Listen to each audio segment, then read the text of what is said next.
Welcome to Bakewell, one of the most scenic and most popular towns in the gorgeous Derbyshire Dales. Best known as the home of traditional treats like the Bakewell pudding and the Bakewell tart, there's plenty to see in this delightful Peak District town. And on this walk around Bakewell on a sunny evening, we'll not only stroll along achingly pretty streets lined with centuries-old buildings, but we'll also explore beautifully manicured gardens bursting with colour. And we'll climb up the hill towards the top of the town, passing by Bakewell's immense parish church, home to 1100 years of history, and then up towards the perfectly preserved Old House of Bakewell, a majestic Tudor-era house that showcases life in the town as it was around 500 years ago. Now all of that and more is to come over the next 20 minutes or so as we enjoy a pleasant walk around the streets of Bakewell. But we begin our walk down by the river. This is the River Wye, a wonderful waterway that flows from the wild moors to the west of here and through the gorgeous natural scenery of the Peak District. At this point, passing underneath Bakewell Bridge, one of the oldest bridges along the whole of the river's course. It was built around 700 years ago in the 14th century, designed to help pack horses carrying goods long distance, across the river. Apart from being slightly widened in the Victorian era, the bridge today looks almost exactly as it did when it was first constructed, and now it withstands the weight of hundreds of cars that pass over every day.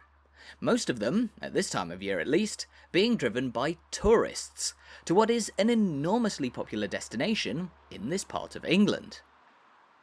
But where exactly would you find the town of Bakewell?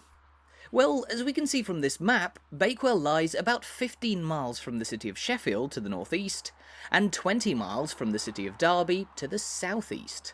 But most notably, it lies within the bounds of the wild Peak District, an undulating area of northern Derbyshire in the heart of the country, home to some truly stunning natural scenery. Most people who visit the Peak District do so to explore windswept moors, thickly wooded valleys, and more quintessentially English landscapes.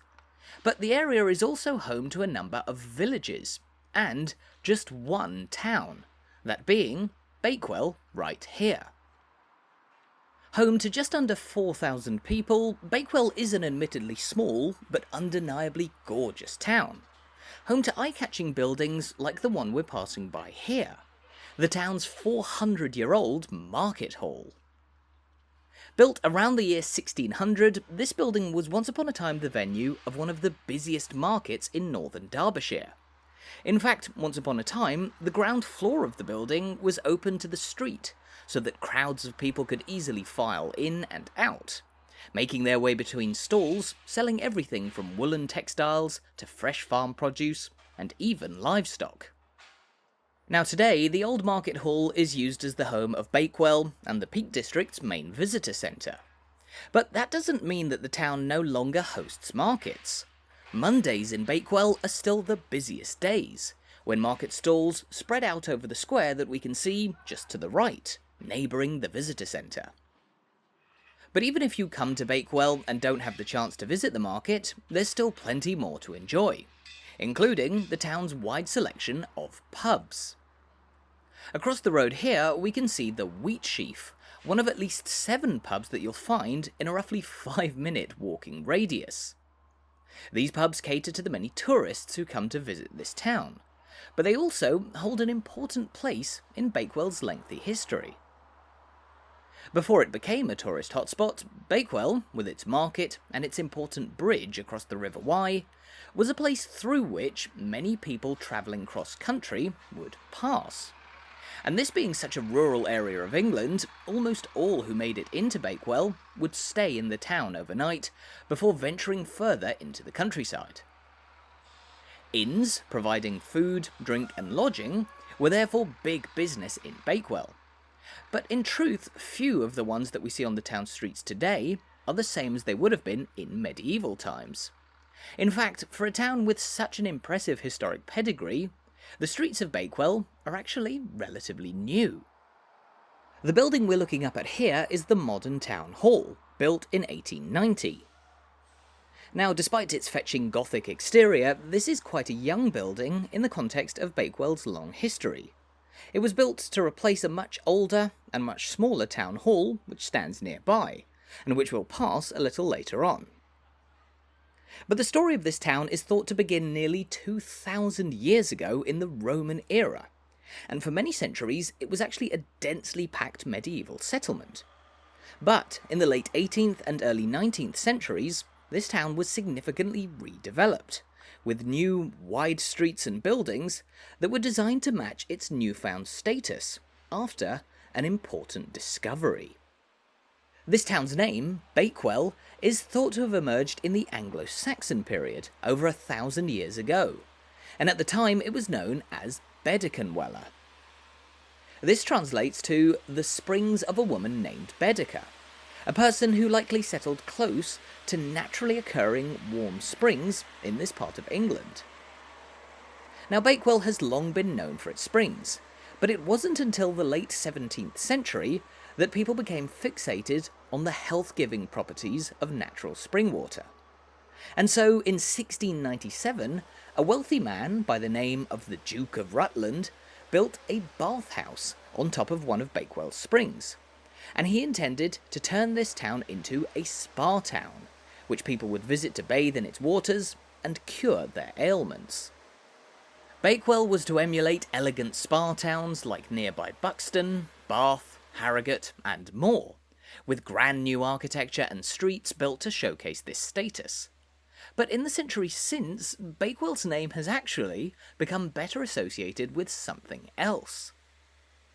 Here on Water Street, we find a small shop known as the Bakewell Pudding Factory, one of a number of local establishments which sell this town's most famous export of all, Bakewell puddings. A buttery puff pastry filled with strawberry jam and topped with a custard made of egg, sugar and almonds, you'll find Bakewell puddings in shops up and down the land. But they began life in this very town around 200 years ago, and the story goes that they were only made by mistake. According to local legend, it was at Bakewell's White Horse Inn, which once stood a couple of streets away from here, that the pudding was born. The inn's landlady had ordered her cook to make a simple jam tart, but when making the pastry, the cook didn't stir in the egg mixture. Instead, he spread it on top of the jam, accidentally creating a dessert which went down a treat with all of the inn's guests. Ever since, Bakewell puddings have become a firm favourite among visitors to this town, and more widely across the country. But they're not the only traditional treat to have come out of Bakewell. This town is also known for another dessert, which is called the Bakewell tart. Though made of similar ingredients to the pudding, the Bakewell tart is a typically larger pastry, consisting of jam, custard, and topped with flaked almonds and even a candied glacé cherry. The tart is a more recent invention than the pudding, a variation created in the late 20th century. But many people actually mistake the Bakewell tart for the Bakewell pudding, and vice versa. They're similar, but are in all truth different desserts. Now, as we know, the original pudding is said to have been born in the kitchens of one of Bakewell's many historic inns, the White Horse. But that inn was sadly demolished around the year 1804, along with a row of ramshackle shops beside it, in order to make space for the place that we find just here, at the very heart of modern Bakewell. This is Rutland Square, laid out in 1804 as the centrepiece of Bakewell's redevelopment as an elegant spa town, complete with a prestigious new hotel, the Rutland Arms, which we can see just ahead, built in place of the old White Horse. Now one of Bakewell's most prestigious lodgings, the hotel overlooks a roundabout and the town's First World War memorial, which was unveiled back in 1920. But just beside Rutland Square here, we find a green space known as Bath Gardens, which play host to another local war memorial, this one dedicated to the local men who lost their lives fighting in the Second World War and the Korean War of the 1950s. It stands prominently in the middle of what is undoubtedly the most beautiful garden that you'll find in town. Bath gardens absolutely bursting with colour on this summer evening, but also, hiding beneath them, a story which will take us all the way back to the beginning of Bakewell's history. On the right of your picture, just beyond the fence, is the Bath House, the spa built back in 1697 by the Duke of Rutland, atop one of Bakewell's naturally occurring warm water springs. Now, as we know, he hoped that Bakewell would one day rank as one of England's great spa towns. But while things ultimately panned out in favour of locally produced desserts, the legacy of Bakewell Springs is equally fascinating. Long before even the Anglo-Saxon era of Baedeker's Springs, it's believed that the Romans settled for a period in this part of England, and they may have even had their own baths on top of the warm springs, roughly where Bath Gardens stand today. The Romans would have first arrived in this region nearly 2,000 years ago, in the late 1st century, and it's been suggested that they forded the River Wye, roughly close to where Bakewell Bridge is today, perhaps even constructing a fort nearby. Now, there's little significant evidence to show that a Roman fort or major settlement existed here, but local archaeological finds have discovered Roman-era artefacts of the mid-2nd century, when a fort here may have been inhabited. Indeed, at the time, the Romans mined lead from the landscape of the Peak District, and they needed forts in this region to suppress rebellions by native tribes. But again, it's likely that no major settlement took place here at Bakewell for centuries until the medieval era. Thanks to the Spa Town era development of Rutland Square here, and other spots around town, there's actually very little of medieval Bakewell to be found in the modern day. But we know that this town was able to really grow over the centuries on the back of its markets, which began in earnest around 800 years ago in the 13th century. As one of the largest settlements for miles around, people from a wide area flocked to buy and sell goods here in Bakewell, which eventually led to the construction of the market hall that we saw earlier. Built around the year 1600, the market hall is one of Bakewell's oldest buildings of all, but just here we find another historic local landmark. This small house was once upon a time the Old Town Hall, and it was built around the same time as the market hall, just over 400 years ago in 1602. Not only serving as the town hall, the building also hosted an open space on its ground floor for markets, and it was known locally as the Buttermarket, as the venue where people would buy and sell dairy goods, butter, milk, and so on. Following this alleyway just beside the Buttermarket, you'll notice that we're now beginning to climb up the hill, and it's in this area of town, away from the hustle and bustle of the riverside and Bakewell's main shopping streets, that you'll find a blend of quiet residential roads and some of the oldest and most important local buildings of all. The Old Town Hall, for instance, was built slightly up the hill so that it could look down over the rest of Bakewell, a symbol of its importance and also useful for keeping tabs on the goings-on of day-to-day life. But even more important than the town hall was the local parish church, an immensely significant local landmark which has stood on the hill overlooking Bakewell and the River Wye for the best part of 1100 years, ever since the era of Baedeker's Springs in the Anglo-Saxon period. Known as All Saints' Church, the town's main place of worship is a cradle of local history. But the building that we can see today, soaring high at the centre of an expansive churchyard, is actually little more than 180 years old, rebuilt in the 1840s when its medieval predecessor had largely fallen into disrepair. However, this rebuilt Victorian church is just one part of a story which goes all the way back to the year 920 AD, when All Saints was likely founded by Christian missionary bishops who were travelling across England spreading the gospel and building new minster churches. The Anglo-Saxons who had settled England in the preceding centuries were mostly pagans, but over the centuries, with the opening of churches like this, many were converted to Christianity. Nowadays, very little of the original Anglo-Saxon church remains in existence. There are two 1100-year-old crosses to be found within the churchyard, but the original place of worship was largely rebuilt a couple of hundred years later, in the 13th century. That was the church which stood for some 600 years overlooking the growing town below, until it was eventually replaced by the mighty building that we see today.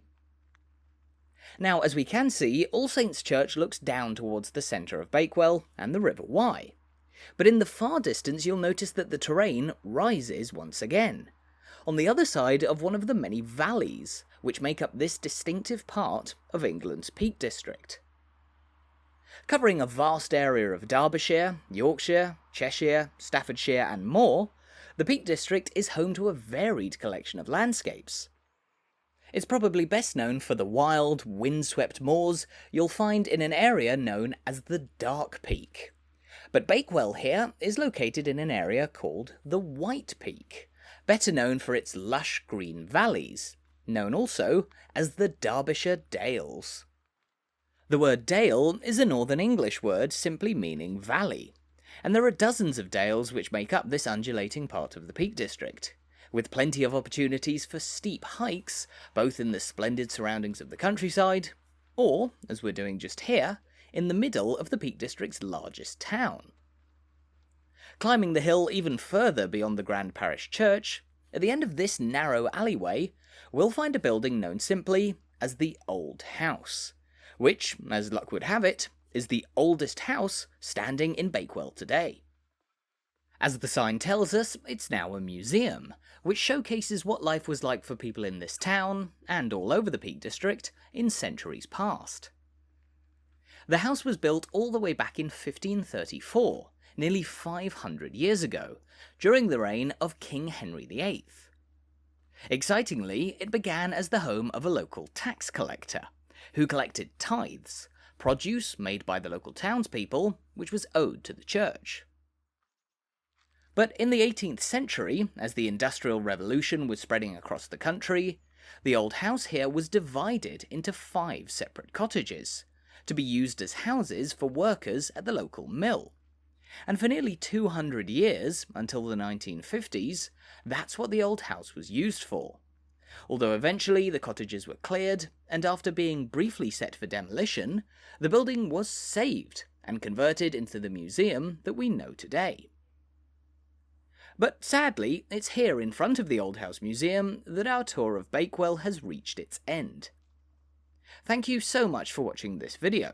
I really hope you enjoyed it, and I hope you're now looking forward to making your own visit to Bakewell sometime soon.